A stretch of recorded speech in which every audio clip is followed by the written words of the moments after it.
Capítulo 14. Medida salvadora. Havíamos terminado a ativa colaboração num elevado ambiente consagrado à prece, quando certo companheiro se abeirou de nós, reclamando o concurso do assistente num caso particular.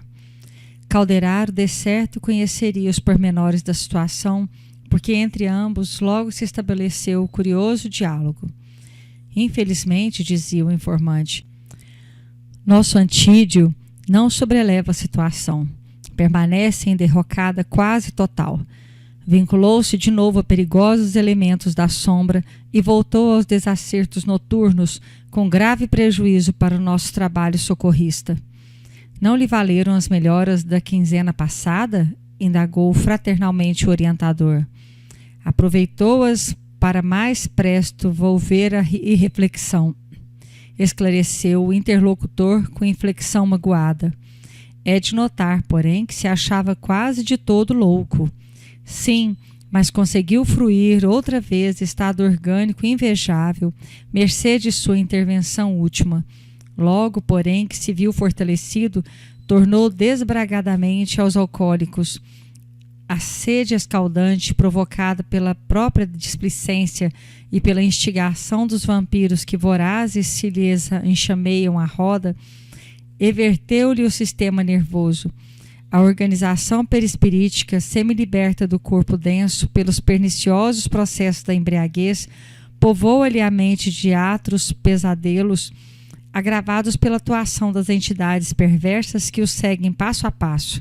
Estará em casa a esta hora? Inquiriu Calderaro com interesse. Não, disse o outro abatido. Deixei-o ainda agora num centro menos digno, onde a situação do nosso doente tornou a características lamentáveis. O instrutor estudou o caso em silêncio durante alguns instantes e considerou. Poderemos providenciar. Contudo, se da outra vez consistiu o socorro em restituí-lo ao equilíbrio orgânico possível, no momento há que agir em contrário. Convém ministrar-lhe provisória e mais acentuada desarmonia ao corpo. Neste, como em outros processos difíceis, a enfermidade retifica sempre. E, contemplando o benfeitor do necessitado distante, interrogou. De acordo? Perfeitamente, redarguiu ele sem hesitação. O meu amigo é especialista em assistência e eu lhe acato as determinações. O que nos interessa é a saúde efetiva do infeliz irmão que se entregou sem defesa aos reclamos do vício. Rumamos para o local em que deveríamos acudir o amigo extraviado. Penetramos o recinto, servido de amplas janelas e abundantemente iluminado. O ambiente sufocava, desagradáveis emanações se faziam cada vez mais espessas à maneira que avançávamos. No salão principal do edifício, onde abundavam extravagantes adornos, algumas dezenas de pares dançavam, tendo as mentes absorvidas nas baixas vibrações que a atmosfera vigorosamente insuflava.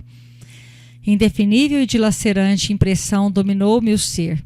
Não provinha da estranheza que a indiferença dos cavalheiros e a leviandade das mulheres me provocavam. O que me enchia de assombro era o quadro que eles não viam. A multidão de entidades conturbadas e viciosas que aí se movia era enorme.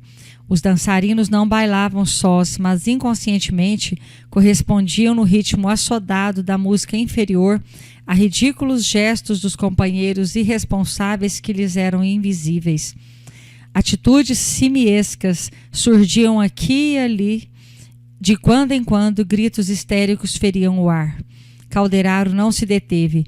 Mostrava-se habituado à cena, mas não conseguindo sofrear a estupefação que se assenhoreara de mim, solicitei-lhe uma intermitência perguntando: meu amigo, o que vemos? Criaturas alegres cercadas de seres tão inconscientes e perversos?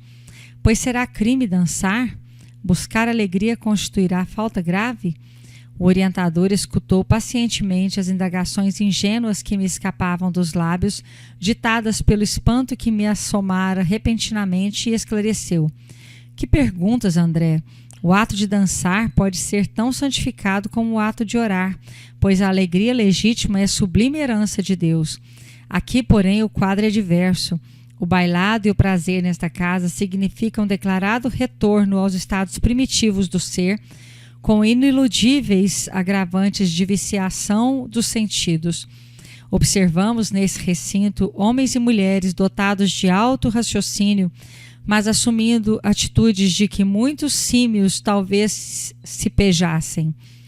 Todavia, esteja longe de nós qualquer recriminação. Lastimemo-los simplesmente. São trânsfugas sociais e, na maioria, rebeldes à disciplina instituída pelos desígnios superiores para os seus trilhos terrestres. Muitos deles são profundamente infelizes, precisando de nossa ajuda e compaixão.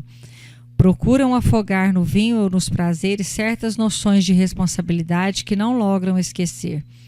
Fracos perante a luta, mas dignos de piedade pelos remorsos e atribulações que os devoram, merecem ser amparados fraternalmente. E passando os olhos de relance pela multidão de espíritos perturbadores que ali se davam ao vampirismo e ao sarcasmo, obtemperou: quanto a estes infortunados, que fazer se não recomendá-los ao divino poder? Tentam igualmente a fuga impossível de si mesmos. Alucinados, apenas adiam o terrível minuto de auto-reconhecimento que chega sempre, quando menos esperam, através dos 1000 processos da dor, esgotados os recursos do amor divino que o Supremo Pai nos oferece a todos. A mente deles também está apegada aos instintos primitivos e, frágeis e hesitantes, receiam a responsabilidade do trabalho da regeneração. Vendo-me boquiaberto e faminto de novas elucidações, o assistente propôs-me: vamos, deixemo-los divertir-se. A dança nesta casa não lhes deixa de ser, em última análise, um benefício.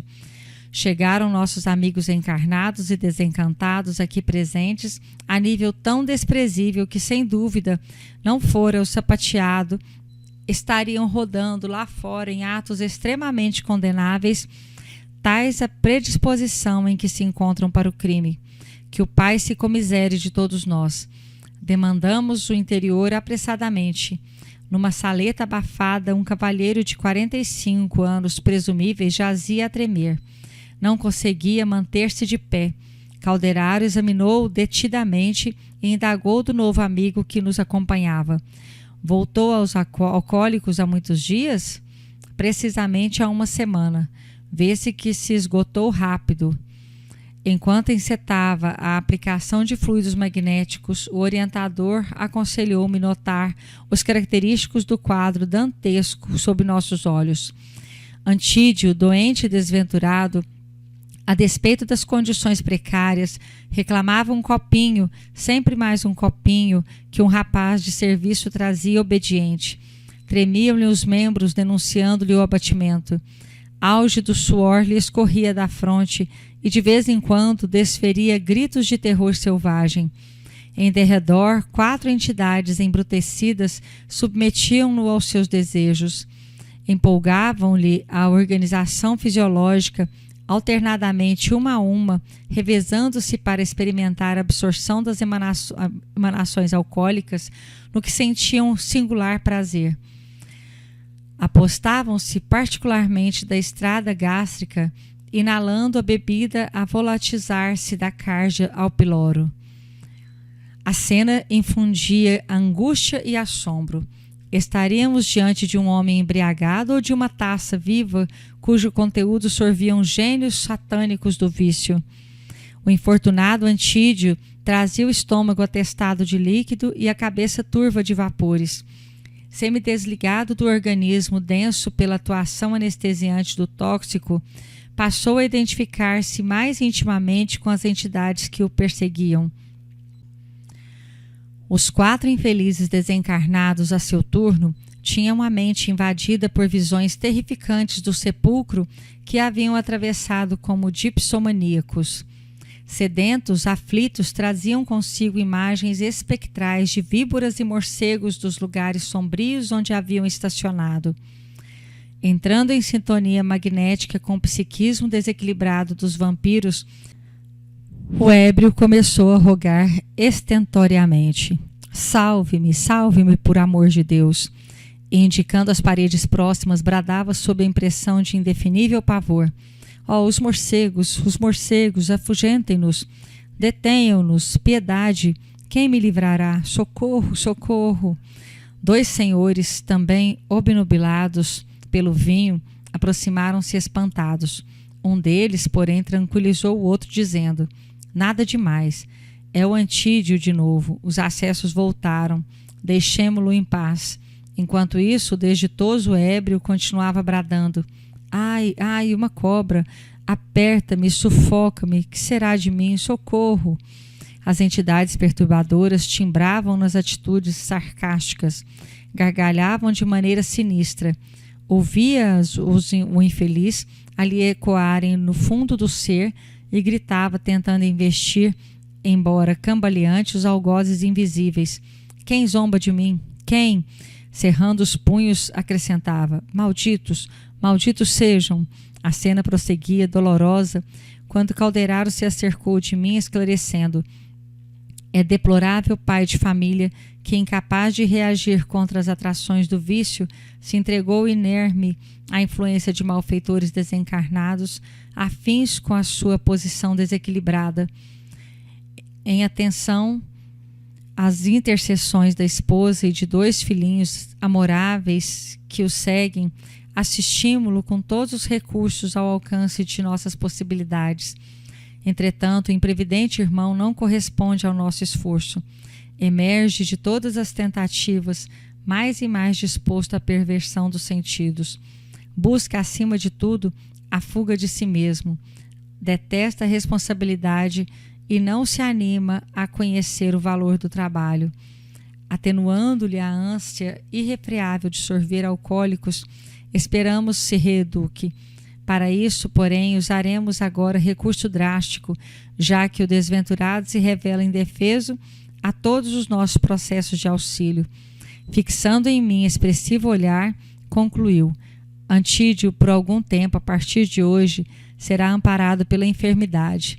Conhecerá a prisão no leito durante alguns meses, a fim de que se lhe não apodreça o corpo no hospício, o que se iniciaria dentro de alguns dias, lançando nobre mulher e 2 crianças em pungente incerteza do porvir. Dito isto, Calderaro encetou o complicado serviço de passes ao longo da espinha dorsal. O enfermo aquietou-se pouco a pouco na velha poltrona em que se mantinha. O assistente passou a aplicar-lhe eflúvios luminosos sobre o coração durante vários minutos. Notei que essas emissões se concentravam gradativamente no órgão central, que em certo instante acusou parada súbita. Antídio parecia prestes a desencarnar quando o orientador lhe restituiu as energias em movimentação rápida. Premido pelo fenômeno circulatório que lhe valeu tremendo choque, o desditoso amigo pôs-se a pedir auxílio em altos brados. Havia tamanha inflexão de dor na voz lamentosa que grande número de pessoas se aproximaram penalizados. Um piedoso cavalheiro tomou-lhe o pulso, verificou a desordem do coração e presto requisitou um carro da assistência pública. Em breves momentos, Antídio era transportado em maca de hospital para receber socorro urgente, seguido de perto pelo solícito benfeitor espiritual. Retirando-se em minha companhia, Calderaro acrescentou tristonho: o infortunado amigo será portador de uma nevrose cardíaca por 2 a 3 meses aproximadamente.